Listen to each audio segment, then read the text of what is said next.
Hello everybody, this is the story of the Lullaby Machine that I built. Okay, so the story behind it that I sometimes found it difficult to go back to sleep after I woke up in the night and went to the bathroom, came back, and then it was difficult to go back to sleep, and I had to get up early in the morning, so it was really a bother. But then I saw a very good video on YouTube, or maybe on TED. I think it's available on both platforms, and this is Jim Donovan's lecture. It's really worth watching, how to trick your brain into falling asleep. Okay, this was the story. And as a musician, he noticed that after music lesson, he's a drummer and he was a drum instructor, and with his class he realized that that was kind of a warming up drumming exercise, like just very even, very simple drum practice, but everybody felt very quiet and relieved after this warming up exercise. So I thought maybe he should try it, because he was rushed to hospital. He got into such a critical situation that everybody thought that he had a heart attack or some cardiac seizure or something, but it turned out that it was insomnia, because before that he had long years of in the show business world, and he didn't have much sleep. Okay, his biorhythm was totally upset, and his body had difficulty, and the maximum amount he could sleep one night was only 4 hours. Okay, and the doctor told him this is a sure straight way to the coffin, and so he was really frightened, because he had a nice family and stuff like that. So but as a drummer he didn't want to take any medicine or stuff like that, but as a drummer he started experimenting with the rhythm, and he found that before if he taps on his body before going to sleep, this is a brain tapping, I think this is what he called, he can really slow down his brain waves. Okay, because one important factor for falling asleep is that your brain should slow down. And he also noticed, and you can also, if you're at a concert and the music is good, you start nodding your head in the rhythm of the music. This is what he called the frequency following routine of the brain, and this is what he really used. Okay, so and his practice was like tapping on the body, on the thighs, like for a few minutes, and then he slows down. Okay, and when it's really slow, he just turns in and fall asleep, and it always helps him. So he was very happy, and he was a very good guy, and to have shared it with the public. So I think he would deserve a Nobel Prize for medicine just for this simple method, because it could help, potentially could help hundreds of millions of people suffering from insomnia and stuff like that. But but I also decided to build a machine which emulates this same rhythm like that. Okay, so here you can see the Lullaby Machine. Okay, so the power comes in this cord, and here you can see the disk.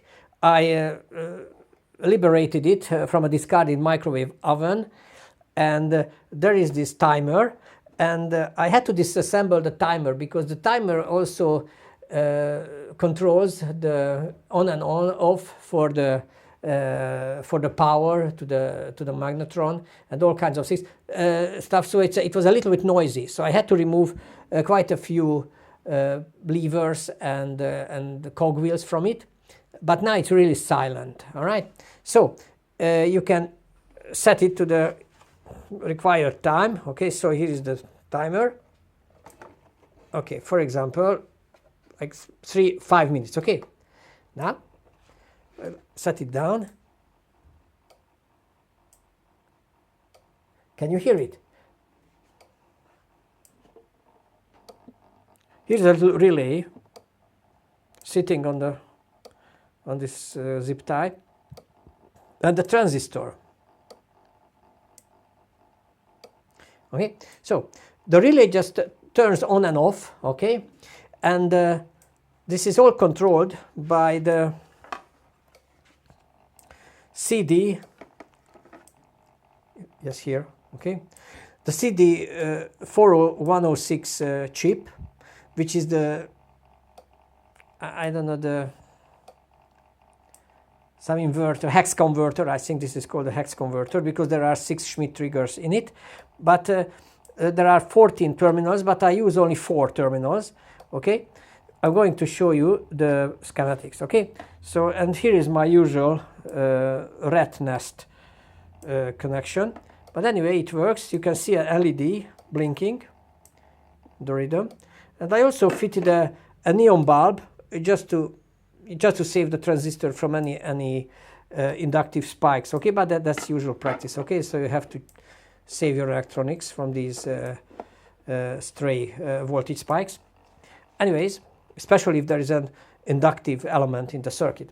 So, okay, the idea was that as the disk turns back, I also drilled a hole and it turns this potentiometer. Okay, and as they change the potentiometer, so at least it increases the resistance, it slows down the frequency of the hex inverter, okay, or this chip. Okay, now here is the schematics for the.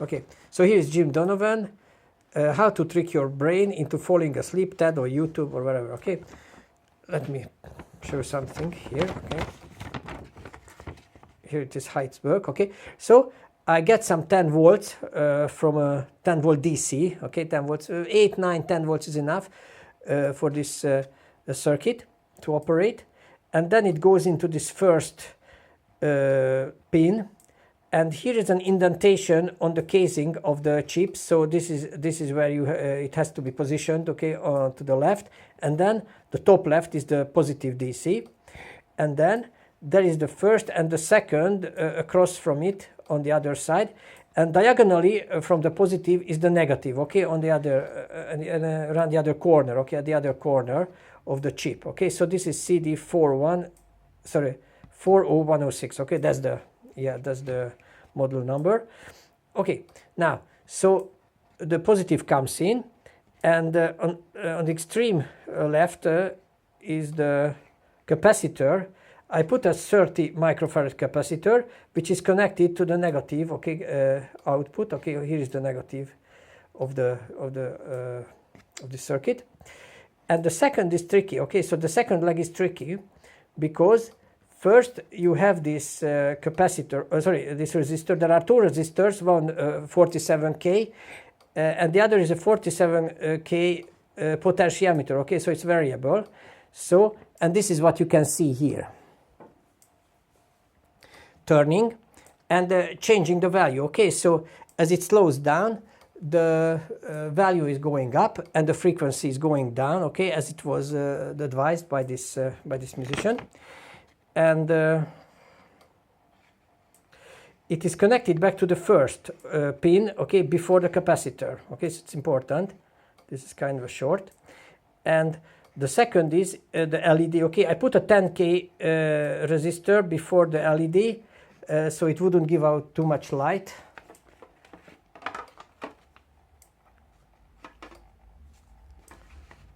Okay, so here you can see blinking. Yeah, not too much, but at night it's better not to, illuminate the room. And okay, I put a 10K before, and here is the third connection, which is has a 2K resistor, and it drives the transistor. Okay, the transistor is an NPN transistor. Yeah, maybe you can see it's a small power transistor. I don't know the model number, but you can use any kind. But it's stone cold, so it doesn't really has to, deal with a lot of. Okay, and now it stopped. Okay, you heard a little click, and it stopped altogether. And there is a switch also in the timer, and it switches off the voltage to the transformer and the electronics and itself. So it's totally free, and now it's without any residual current, inside. Okay, so this is it. Now let's go on. And okay, here is the 10 volt. I put a 100 ohm 5 watt resistor. Here, this black stuff here. Okay, maybe you can see. Okay, and then it goes to the relay. The relay is here. Yeah. And the transistor, which is here. And the transistor goes to negative. Okay. And so the second pin, but this is not number 2 because there's a different numbering, I think. I don't know which number it is. Okay. The second pin drives the transistor. Okay. And it clicks on and off. Okay. So this is the schematics. And here is the full schematics. Okay, let me go over quickly. So this is the Lullaby machine. Okay, here comes the mains. Yeah, I also put 2 fuses. Okay, one 200 milliampere fuse on the 230 volts on the mains, and I also put a 500 milliampere fuse on the DC side. Okay, so just to be on the safe side. Okay, but this is for you. Okay, so here is the timer, here is the disk, here is the potentiometer, okay, the variable resistor, and this is the shaft that they turn together. Okay, so here is a motor. There is a small synchronous induction motor in the timer, and there's a lot of gear. Okay, just slow down this pace, and everything is calculated, so you can set the timing with that. All right. And here is the power supply. Okay, so this is the transformer, and inside there is this rectifier and the filter capacitor. Okay, so that's everything here. And so yeah, here's the positive side. Okay, it goes into the electronics, and the negative is connected here. Okay, so actually this is it. I hope you can make head or tail of it. I hope I'm not at my best, but try your best to build it if you want. Goodbye and good luck and peace out, everybody.